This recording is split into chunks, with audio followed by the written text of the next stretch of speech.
नमस्कार, मेरा नाम रवि वर्मा। आप देख रहे हैं सत्य अभियान। आज हमारा मुद्दा देश के आजादी का 77 साल हो चुका है, बट हमारी बहन बेटियों का आजादी कब मिलेगी। मोदी जी का नारा है बेटी पढ़ाओ बेटी बचाओ। हर एक जगह बेटियों के साथ गलत हो रहा है। बिहार हो, यूपी हो, उत्तराखंड हो, कलकत्ता हो, हर एक जगह हमारे माँ बहन बेटी के साथ गलत हो रहा। आइए, ये भैया बिहार के हैं और बिहार में ये मुजफ्फरपुर से है, और मुजफ्फरपुर में ही एक नाबालिग लड़की के साथ संजय नाम का आदमी उसके घर में जाता, उसको माँ को धमकी देकर आता है कि मैं तुम्हारी बेटी को उठाकर ले जा रहा हूँ और तुम्हारी बेटी के साथ रेप करूंगा और मार दूंगा। और वो बंदा उसकी बेटी को ले गया और उठाया और उसे रेप किया, फिर मार दिया। आप हमें ये बताइए, जो मुजफ्फरपुर में हमारे बिहार में हुआ है, उस पर आप क्या कहना चाह रहे हैं? जी बिल्कुल, मैं बिहार मुजफ्फरपुर का हूं और मैं सबसे पहले एक बात कहना चाहता हूं कि हमारे देश के प्रधानमंत्री कहते हैं कि आजादी मनाओ। हम कैसे आजादी मनाएंगे जब हमारे देश के अंदर में बहन बेटियां सुरक्षित नहीं है, हमारे देश के अंदर में महिला सुरक्षित नहीं है, तो हम कैसे प्रधानमंत्री जी बताइए कि आजादी मना लें। आज के डेट में जो आपका कहना है, कहने बिहार मुजफ्फरपुर में जो नाबालिग लड़की के साथ कहने का मतलब पारू क्षेत्र में जो किया गया है, कितनी गलत बात है। चाहे वो किसी भी धर्म का हो, किसी भी, इसको आप क्या कहेंगे। देश के अंदर में तानाशाही है, देश के अंदर में धांधली हो रही है। अगर कोई पापी लोग ऐसा कर रहे हैं तो सरकार इसका जवाब क्यों नहीं दे रही है। चाहे वो कोई भी सरकार हो, केंद्र की हो या फिर कहीं की भी सरकार हो, उससे हमको मतलब नहीं है। लेकिन देश के अंदर में जो इतना कांड हो रहा है, हमारे कहने का मतलब है कि बिहार मुजफ्फरपुर में हुआ और पता चला है कि यूपी मेरठ में हुआ।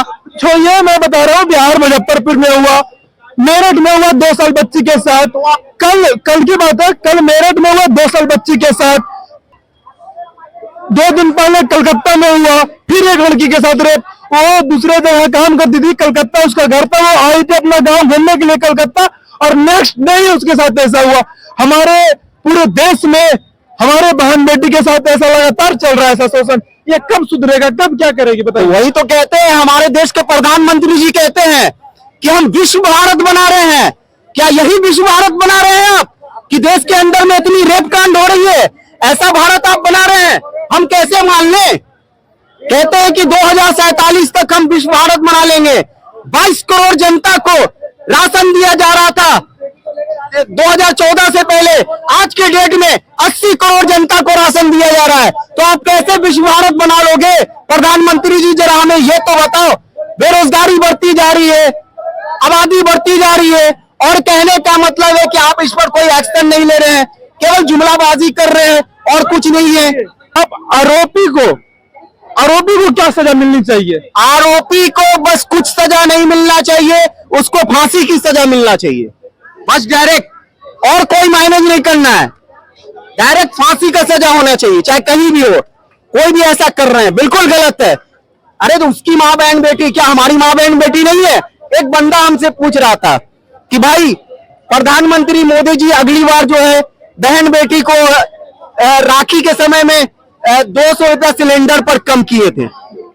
उन्होंने कहा था, हम कहे कि इस बार भी तो मोदी जी अच्छा काम कर रहे हैं। हिंदुस्तान के अंदर में इतनी रेप कांड हो रही है, इतना महिला के साथ अत्याचार हो रहा है, ये तो मोदी जी की तरफ से उपहार ही तो है। और क्या है, मोदी जी की तरफ से उपहार है। अगली बार 200 रुपया आपको उपहार दिया गया था, इस बार आपको उपहार मिल रहा है, हर जगह रेप हो रहा है। इसको क्या कहेंगे। राज्य सरकार भी तो अपना एक्शन लेगी ना, राज्य सरकार भी तो इस पे एक्शन नहीं ले रही है। चाहे वो राहुल गांधी हो या नीतीश कुमार हो या फिर प्रधानमंत्री मोदी जी हो, हमारे देश के अंदर में अगर ऐसा रेप वाला हर 16 मिनट पर जो काम हो रहा है आज के डेट में, और आबादियां बढ़ती जा रही है, क्या कर रहा है प्रधानमंत्री। शर्म नहीं आता इस बुड्ढे को, 73 साल के बुड्ढे को जरा सा भी शर्म नहीं आता है। और विश्व भारत बनाएगा ये। ठीक है, वो देश के प्रधानमंत्री है। क्या देश के प्रधानमंत्री है। आपके घर के पब्लिक के साथ, महिला के साथ, मैं तो बोलो ना, आपको समझ, उनको क्या मालूम, उनको क्या मालूम। जिनका कोई बाल बच्चा ना हो, जिनके पास बेटी ना हो, जिनके पास बेटा ना हो, जिसके पास बीवी होते हुए भी भाग गई, जिसकी बीवी कोई भी हो, कोई सरकार की बात नहीं, सरकार किसी का भी हो, मगर बहन बेटी सेफ होना चाहिए, सेफ होनी चाहिए, मेरा यही कहना है। मेरा भी यही कहना है कि बहन बेटी सेफ होनी चाहिए, चाहे सरकार किसी की भी हो, उससे मतलब नहीं है। बड़े लंबे लंबे भाषण देते हैं, 98 मिनट का भाषण देते हैं, 100 मिनट का भाषण देते हैं, लेकिन काम की बात तो कर मोदी जी, काम की बात कर। कम से कम देश के अंदर में ऐसा हो रहा है, क्या कर रहे हो? शर्म नहीं आ रही है तुम्हें? शर्म नहीं आ रही है तो इस्तीफा दे दो।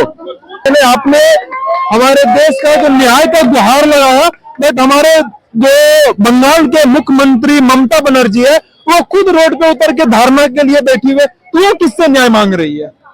वो भी इसलिए इस विरोध कर रही है कि डायरेक्ट क्या कहने जो कांड हो रहा है देश के अंदर में, और जो ये सरकार में जो डायरेक्ट केंद्र सरकार है और वहां की सरकार है, ये दोनों को इस चीज पर ध्यान देना चाहिए। और खास करके हमें यह भी कहना है कि ममता बनर्जी, अगर कोलकाता में ऐसा हो रहा है तो आप सख्त से सख्त कार्रवाई कीजिए, इसके ऊपर गौर कीजिए, और ऐसा नहीं होना चाहिए हिंदुस्तान के किसी भी कोना में हो, चाहे वो कोलकाता हो, दिल्ली हो, यूपी हो, मेरठ हो, या फिर बिहार मुजफ्फरपुर हो, जहां भी कांड हो रहा है, ऐसा